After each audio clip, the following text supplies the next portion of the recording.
Good morning friends, আশা করি তোমরা সবাই ভালো আছো। আমিও ভালো আছি। Welcome back to my channel Debashree Dinlipi. আর দেখো, আমি আর বৌদি মিলে এসেছি কালীবাড়িতে পুজো করাতে।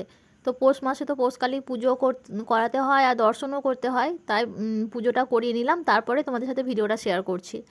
আর পুজো করার সময় ভিডিওটা করিনি, কারণ আর কেউ আসেনি তো সাথে, আমি আর বৌদি দুজনেই ছিলাম।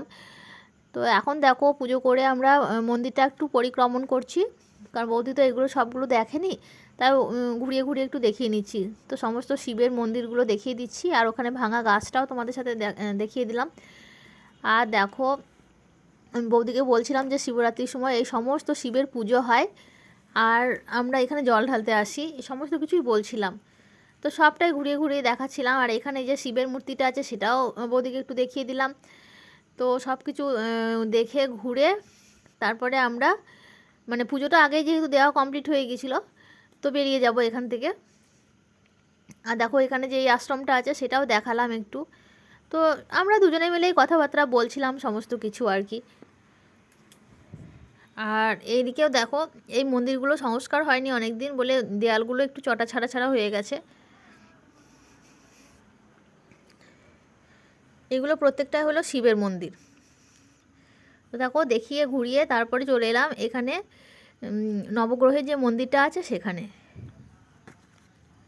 তো নবগ্রহ মন্দিরে এখানেও এগুলো বৌদি দেখলো, দেখে এখানে আমরা একটু প্রণাম করে নিলাম।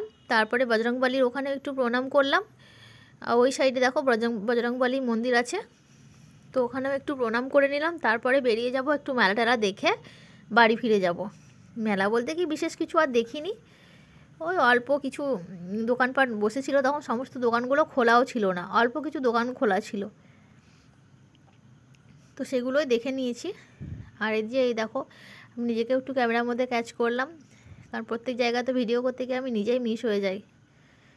তো এই দেখো, আমাদের বৌদিদের গল্প করতে করতে এখন যাচ্ছি লোকনাথ মন্দিরের উদ্দেশ্যে।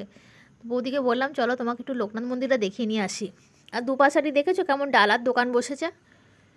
আমিও অবশ্য বাড়ি থেকে ফলমূল নিয়ে আসিনি, এখান থেকে একটা ডালা কিনে নিয়েছিলাম, তারপরে পুজো দিলাম। আর এ দেখো, এইদিকে খাবারের দোকান বসেছে।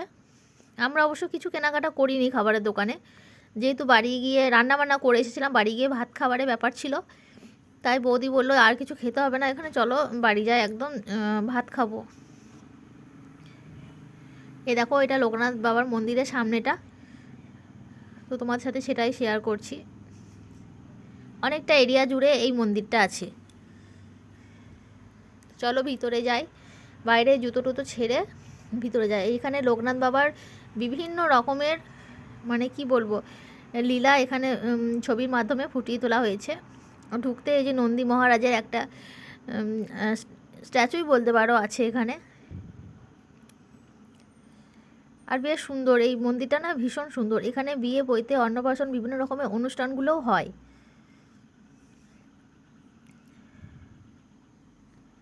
আর তখন পুজোর জোগাড় চলছিল, পুজো তখনও হয়নি, এই যে পুরোহিত মশাই তখন পুজোর জোগাড়যন্ত্রী করছিলেন। তা আমরা বাবার দর্শন করে ওখান থেকে বেরিয়ে চলে এলাম। তারপরে দেখো, একটুখানি মেলা ঘুরবো। তো এগুলোও ডালার দোকান, আমিও এখান থেকে একটা ডালা কিনেছি।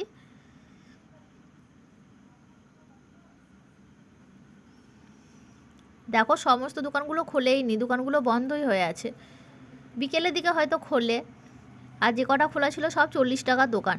তো বৌদি ওখান থেকে টুকটাক কিছু কেনাকাটা করলো বাচ্চাদের জন্যে, আর আমিও তাই, আমি বাচ্চাদের জন্য কিনিনি, আমি এখান থেকে অবশ্য একটা দুটো জিনিস হয়তো 40 টাকা দোকানেই কিনেছি, অল্প কিছু ঢাকা দেওয়ার, কড়াইয়ে ঢাকা দেওয়ার একটা থালা কিনলাম।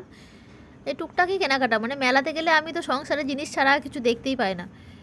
আর মেয়েদের জন্য কিছু কিছু কিনলাম, এটা ওটা। তারপরে চলে এলাম দেখো সরাসরি একদম সন্ধেবেলা। সারাদিন তোমাদের সাথে আর কিচ্ছু শেয়ার করিনি। তো সন্ধেবেলা দেখো, আমি পুলি পিঠে বানাচ্ছি। তো হঠাৎ করে মনে হলো যে বৌদি আছে, স্পেশাল কিছু করে খাওয়া যাক।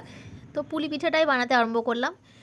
এই পুলিটা না আমি চাল দিয়ে বানাইনি, এটা ছিল সুজি আর ময়দা দিয়ে। সুজি আর ময়দাকে ভালোভাবে মেখে একটা ডো তৈরি করেছিলাম। আর এই যে এই ঢাকনাটা না আমি সকালে মেলা থেকে কিনে নিয়ে এসেছি, সেটাই তোমাদের দেখালাম। তো ডোটা তৈরি করে তারপরে পুলিগুলো বানাচ্ছি, আর ওখানে নারকেল আর গুড় দিয়ে পুরটা তৈরি করে নিয়েছি। আর এদিকে আমি দুধটা ফুটতেও দিয়ে দিয়েছিলাম, যেহেতু হাঁড়িতে অনেকটা দুধ জমে গেছিলো, তো দুধটা ফুটে ফুটে না মানে প্রায় 1 সপ্তাহের মতো জমছিল। জমতে হতে দুধটা একদম ক্ষীরের মতো হয়ে গেছিলো। তো দেখো আমার সমস্ত পুলিগুলো বানানোর কমপ্লিট হয়ে গেছে। এরপরে দুধটাও গরম হয়ে গেছে, ফোটেনি কিন্তু গরমই হয়ে গেছে, ভাপ উঠছে, তোমরা দেখেই বুঝতে পারছো। তো পুলিগুলো আমি দিয়ে দিচ্ছি একের পর এক। ভালোভাবে সিদ্ধ হয়ে গেলে তারপরে আমি মিষ্টিটা যোগ করব। আগে মিষ্টিটা দিয়ে গেলে কী বলো তো দুধটা ছানা কেটে যেতে পারে, তো সেজন্য আগে মিষ্টিটা দেবো না, পিঠেগুলো সিদ্ধ হওয়ার পরেই দেব। তো একে একে দেখো আমি সমস্ত পুলিগুলো দিয়ে দিলাম।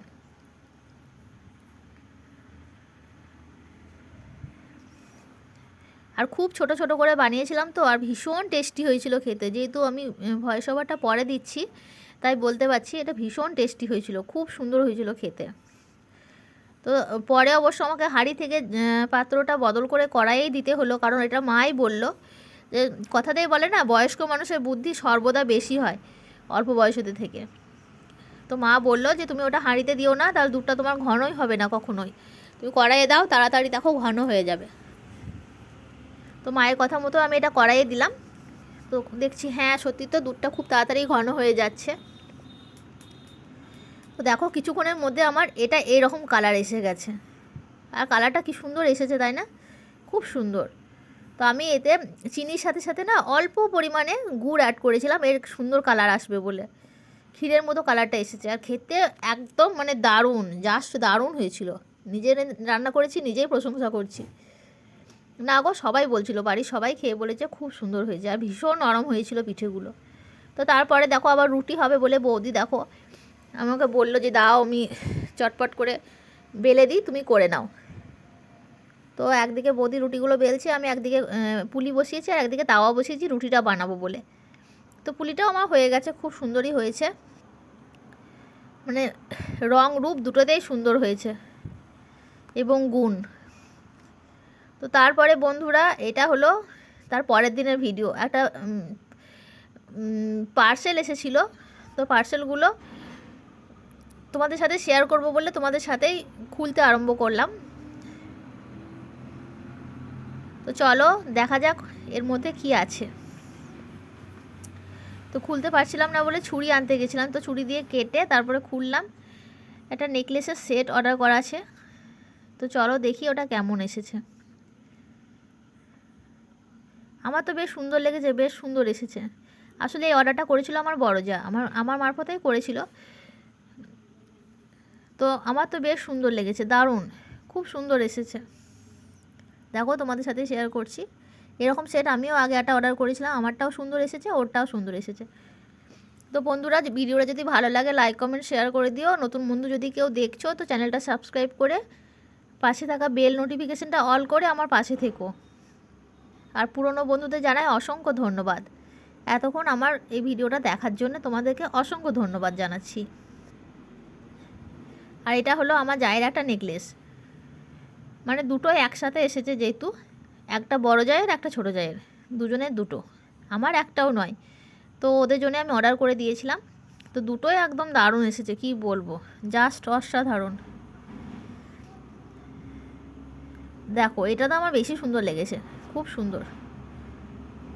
তো আজকের মতো টাটা, দেখা হচ্ছে তোমাদের সাথে আবার নেক্সট কোনো ভিডিওতে।